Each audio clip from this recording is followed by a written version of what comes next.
নৌবাহিনী দেশের সমুদ্রসীমা, সমুদ্র সম্পদের সুরক্ষা ও মেরিটাইম ইকোনমির বিস্তৃতিতে অগ্রণী ভূমিকা পালন করছে, এমন মন্তব্য করেছেন নৌবাহিনী প্রধান অ্যাডমিরাল এম নাজমুল হাসান।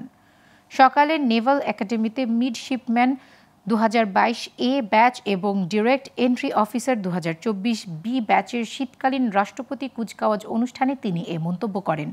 পরে তিনি কুচকাওয়াজ পরিদর্শন ও সালাম গ্রহণ করেন। কমিশনারপ্রাপ্ত নবীন কর্মকর্তারা এ সময় শপথ নেন। অনুষ্ঠানে সেনা, নৌ ও বিমান বাহিনীর পদস্থ কর্মকর্তা, স্থানীয় গণ্যমান্য ব্যক্তি এবং সদ্য কমিশনপ্রাপ্ত নবীন কর্মকর্তাদের অভিভাবকরা উপস্থিত ছিলেন। দেশের সার্বিক নিরাপত্তা নিশ্চিত করার মাধ্যমে সামগ্রিক উন্নয়ন এবং অগ্রগতি অর্জন করা আমাদের জন্য অত্যন্ত গুরুত্বপূর্ণ।